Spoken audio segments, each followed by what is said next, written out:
Hello and welcome to my library. आज है 15 जून 2020। 15 जून से संबंधित जितने भी महत्वपूर्ण प्रश्न बन सकते हैं वह हमने इस वीडियो में ऐड करने की कोशिश की है। इस वीडियो की पीडीएफ फाइल आपको इसी वीडियो के डिस्क्रिप्शन में मिल जाएगी, जो कि बिल्कुल फ्री है। पीडीएफ नोट्स आपको टेलीग्राम चैनल पर भी मिल जाएंगे। टेलीग्राम चैनल का लिंक भी आपको इसी वीडियो के डिस्क्रिप्शन में मिल जाएगा। तो चलिए शुरू करते हैं आज का वीडियो। महासागर के सबसे गहरे बिंदु पर पहुंचने वाली पहली महिला कौन है? तो उसका उत्तर है ए कैथी सुलीवन। कैथी सुलीवन है जो पहली महिला बन चुकी है जो महासागर के सबसे गहरे बिंदु पर पहुंच गई है। अब ये सबसे गहरा बिंदु कहाँ पर है? Mariana trench. मरियाना ट्रेंच जो प्रशांत महासागर में स्थित है, जहाँ पर उन्होंने 7 मील नीचे जाकर ये विश्व रिकॉर्ड बनाया। अब अगर इतिहास की बात की जाए तो यहाँ पर इससे पहले 4 लोग थे जो ये मुकाम हासिल कर चुके थे, लेकिन यहाँ पर एक खास बात क्यों है? क्योंकि ये पहली महिला है जो इतनी गहराई पर जाकर वहाँ पर उन्होंने रिकॉर्ड बनाया है। तो कितनी गहराई है? 7 मील नीचे। कहाँ पर है? Mariana trench. मरियाना ट्रेंच कहाँ पर है? प्रशांत महासागर में। और इससे पहले कितने लोगों ने यहाँ पर 7 मील नीचे या फिर सबसे गहराई पर जाकर रिकॉर्ड बनाया है? 4 व्यक्ति है, और कैथी सुलीवन 5वीं व्यक्ति है जो इस रिकॉर्ड को हासिल कर चुकी है। देखते हैं अगला प्रश्न क्या है। सावित्री रथों को किस राज्य का मुख्य न्यायाधीश बनाया गया? तो उसका उत्तर है बी ओडिशा। ओडिशा राज्य में सावित्री रथों को मुख्य न्यायाधीश के रूप में यहाँ पर नियुक्ति किया गया है। अब उनकी नियुक्ति किसने की है? उनकी नियुक्ति मोहम्मद रफ़ी, जो कि वहाँ के मुख्य न्यायाधीश है, उन्होंने की है। सावित्री रथों तीसरी महिला बन चुकी है जो यहाँ पर मुख्य न्यायाधीश के रूप में उनकी नियुक्ति की गई है। अब इससे पहले 2 महिला न्यायाधीश हो चुके हैं। उनका नाम है अमिया कुमारी और संजू पांडा। ये 2 महिला इससे पहले ओडिशा में मुख्य न्यायाधीश के रूप में काम कर चुकी है। फिर से बताता हूँ उनके नाम, अमिया कुमारी और संजू पांडा। अब ओडिशा की बात आई है तो ओडिशा के बारे में कुछ जान लेते हैं। ओडिशा की राजधानी क्या है? भुवनेश्वर। और उनका वहाँ का गवर्नर कौन है? गणेशी लाल। और उसी समय वहाँ पर मुख्यमंत्री कौन है? नवीन पटनायक। तो ये 3 फैक्ट्स है, बहुत इंपॉर्टेंट है, राजधानी, गवर्नर और मुख्यमंत्री। दोस्तों, अगर यह वीडियो आपको अच्छा लगता है तो इस वीडियो को लाइक ज़रूर करना, और अगर आपको कुछ हासिल करना है तो उठो, जागो और बढ़ो, और तब तक ना रुको जब तक आपको कुछ प्राप्त नहीं हो जाता। मेरा विश्वास है कि आपको आपकी मंजिल ज़रूर मिलेगी। चलिए देखते हैं अगला प्रश्न। किस राज्य ने जगन्नाथ चेद्दू योजना शुरू की है?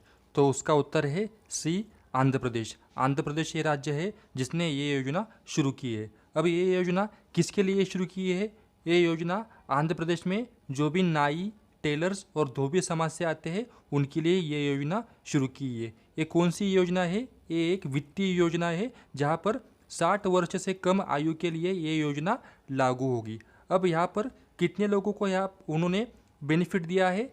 82,347 धोबी, 38,767 नाई और 1.20 लाख दर्जी को यहाँ पर सहायता दी है। तो ये बहुत इंपॉर्टेंट क्वेश्चन हो जाता है इस योजना के बारे में। अब इस योजना के अंतर्गत स्कूल में जाने वाले बच्चों को किताबें, नोटबुक, जूते, मोजे और 3 जोड़ी वर्दी देने जाने की यहाँ पर उन्होंने सिफारिश की है। सरकार ने 40 लाख छात्रों के लिए 1.20 करोड़ वर्दी का ऑर्डर दिया है। तो ये बहुत इंपॉर्टेंट योजना है जो कि हाल ही में आंध्र प्रदेश सरकार ने जारी की है। 3 लोगों के लिए, 3 कैटेगरी के लोगों के लिए, नाई, टेलर्स और धोबी। चलिए देखते हैं अगला प्रश्न क्या है। किस भारतीय को medal of the order of Australia से सम्मानित किया गया है? तो उसका उत्तर है सी शोभा शेखर। शोभा शेखर को ये अवार्ड से सम्मानित किया गया है। अब शोभा शेखर कौन है? शोभा शेखर भारतीय संगीतकार है। वह ऑस्ट्रेलिया के कलाकृति संगीत संगठन की संस्थापक भी रह चुकी है। यह पुरस्कार क्यों दिया जाता है? यह पुरस्कार ऑस्ट्रेलिया में अथवा विश्व स्तर पर उत्कृष्ट योगदान देने वाले को ये पुरस्कार प्रदान किया जाता है। अब ऑस्ट्रेलिया की बात आई है तो ऑस्ट्रेलिया के बारे में कुछ फैक्ट जान लेते हैं।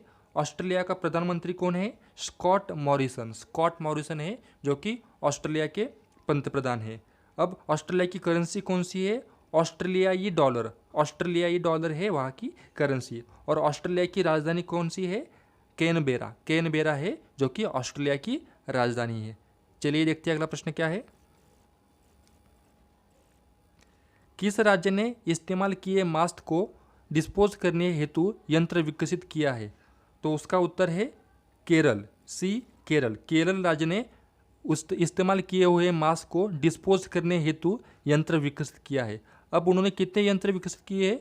उन्होंने 2 यंत्र विकसित किए हैं जिनका अलग अलग नाम है, जिसका नाम है बिन 19, BIN 19 और UV स्पॉट। ये बहुत इंपॉर्टेंट है, इसका नाम पूछा जा सकता है आने वाली परीक्षा में। और ये पूरा का पूरा इंटरनेट के सहायता से चलने वाला यंत्र है। तो ये बहुत इंपॉर्टेंट है, इस इंपॉर्टेंट फैक्ट है इस क्वेश्चन के बारे में। चलिए देखते हैं अगला प्रश्न क्या है। कोविड-19 के परीक्षण हेतु उत्तर प्रदेश में कौन सी मशीन स्थापित की है? तो उसका उत्तर है TruNAT, TRUNAAT। अब ये जो मशीन है उसका हेतु क्या है, या फिर ये मशीन कितने ज़िलों में शुरू की है? ये मशीन उत्तर प्रदेश के 75 ज़िलों में शुरू की चुकी है, जहाँ पर एक दिन में करीब 15,000 लोगों का नमूने का परीक्षण किया जा चुका है। लेकिन सरकार का यहाँ पर लक्ष्य क्या है? 20,000 नमूनों का परीक्षण करना प्रतिदिन, ये सरकार का यहाँ पर लक्ष्य है। तो ये भी बहुत इंपॉर्टेंट है, यहाँ पर यंत्र का नाम पूछा जा सकता है, या फिर एक दिन में कितने नमूनों का परीक्षण किया गया है, ऐसा भी प्रश्न आ सकता है। देखते हैं अगला प्रश्न क्या है। राष्ट्रीय रंगहीनता दिवस कब मनाया जाता है? राष्ट्रीय रंगहीनता दिवस 13 जून को यहाँ पर ये राष्ट्रीय रंगहीनता दिवस मनाया जाता है, जहाँ पर बेढंग रंगों के लोगों के लिए ये दिन मनाया जाता है, जहाँ पर उनके त्वचा पर पिगमेंट कम होता है। पिगमेंट क्या होता है? पिगमेंट होता है कलर, रंग। जहाँ पर उनकी त्वचा होती है उसको एक कोई रंग नहीं होता है, जहाँ पर उनका बाल, उनकी त्वचा और उनके आँखों का कलर समान ही होता है, वही होता है जिसमें कोई बदलाव नहीं होता है। ये एक प्रकार की बीमारी है जहाँ पर लोगों के कलर का स्किन एक ही होता है। अब राष्ट्रीय रंगहीनता दिवस 2020 की थीम क्या है? Made for shine. Made for shine ये राष्ट्रीय रंगहीनता दिवस की थीम है, जो कि परीक्षा में पूछी जा सकती है। देखते हैं अगला प्रश्न क्या है। NIRF के रैंकिंग अनुसार कौन सी यूनिवर्सिटी प्रथम स्थान पर है? तो उसका उत्तर है IISc बेंगलुरु। IISc बेंगलुरु है जो कि यहाँ पर प्रथम स्थान पर है यूनिवर्सिटी के कैटेगरी में। अगर हम लोग दूसरी और तीसरी के बारे में बात करें तो JNU दूसरे क्रमांक पर है, और तीसरे क्रमांक की बात करें तो तीसरे क्रमांक पर है बनारस हिंदू यूनिवर्सिटी, जो कि तीसरे स्थान पर है NIRF के रैंकिंग में। अब NIRF का फुल फॉर्म क्या है? National institutional ranking framework. जहाँ पर नेशनल इंस्टीट्यूशनल रैंकिंग फ्रेमवर्क किसके द्वारा चलाया जाता है? MHRD। MHRD का फुल फॉर्म क्या है?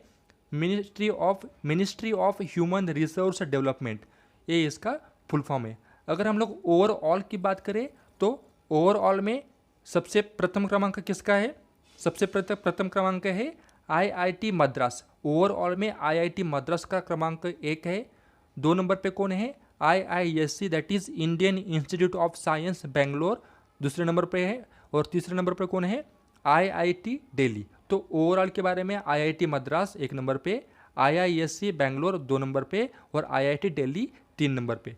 अगर हम लोग कॉलेज की बात करें तो प्रथम क्रमांक पर कौन सा कॉलेज है? मिरांडा हाउस, जो कि नई दिल्ली में स्थित है। 2 नंबर पे कौन है? Lady Shriram college for women, ये भी नई दिल्ली में स्थित है। और तीसरे नंबर पे कौन सा कॉलेज है?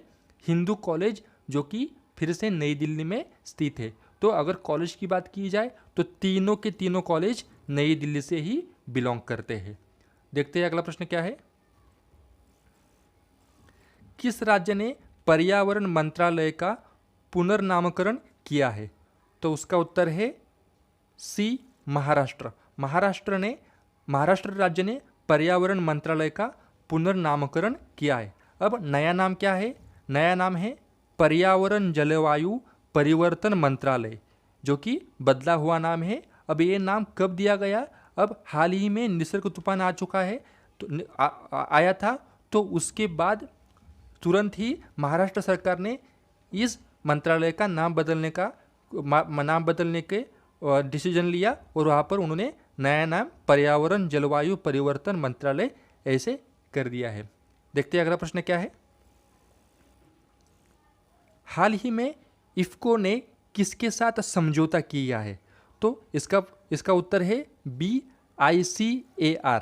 ICAR के साथ इफ्को ने समझौता किया है। अब ICAR और इफ्को की बात आई है तो दोनों के बारे में जान लेते हैं। इफ्को क्या है? इफ्को का फुल फॉर्म क्या है? इंडियन फार्मर्स फर्टिलाइजर कोऑपरेटिव, जो कहाँ पर स्थित है? न्यू दिल्ली। फुल फॉर्म फिर से बताता हूँ, इंडियन फार्मर्स फर्टिलाइजर कोऑपरेटिव, जो नई दिल्ली में स्थित है। और उसी समय पर ICAR क्या है? उसका फुल फॉर्म क्या है? Indian council of agricultural research, ये भी न्यू दिल्ली में ही स्थित है। अब बात आती है समझौते की। अब ये समझौता क्यों किया गया है? ये समझौता 3 चीज़ों के लिए, 3 हेतु पूरे करने के लिए किया गया है। उसमें से पहला हेतु कौन सा है? कृषि क्षेत्र में एक संयुक्त अनुसंधान करने हेतु, रिसर्च करने हेतु, अनुसंधान मतलब रिसर्च, कृषि क्षेत्र में संयुक्त अनुसंधान करने हेतु ये समझौता किया है। दूसरा हेतु क्या है? कृषि क्षेत्र में विभिन्न उत्पादनों का परीक्षण करने हेतु ये समझौता किया गया है। और तीसरा हेतु क्या है? उसी उत्पादनों का सत्यापन करने के हेतु ये समझौता किया गया है। तो ये समझौता ये 3 चीज़ों के लिए किया गया है। ये भी एग्जाम में आ सकता है। अब रही बात नाबार्ड की, तो नाबार्ड के बारे में हम लोगों ने लास्ट वीडियो में बात की थी। नाबार्ड का फुल फॉर्म क्या है? National bank for agricultural and rural development, जो कि 1982 में उसकी स्थापना हुई थी। और बची बात RRB की, तो RRB का फुल फॉर्म क्या है? Regional rural bank. Regional rural bank, जिसकी स्थापना कब हुई थी?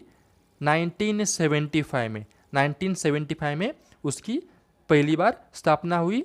देखते हैं अगला प्रश्न क्या है। ये प्रश्न आपके लिए है। किस कंपनी ने e learning program summer of ideas की घोषणा की है? तो इस क्वेश्चन का आपको आंसर कमेंट बॉक्स में देना है। यहाँ पर आपको 4 ऑप्शन दिए हैं, तो चारों में से जो भी ऑप्शन आपको सही लगता है उस ऑप्शन को आपको कमेंट बॉक्स में कमेंट करना है। दोस्तों, अगर आपको ये वीडियो अच्छा लगता हो या फिर वीडियो से ज़रा सी भी नॉलेज मिलती हो तो इस चैनल को सब्सक्राइब ज़रूर कर लेना और लाइक और शेयर ज़रूर कर लेना। तो चलिए मिलते हैं अगली वीडियो में। तब तक के लिए जय हिंद।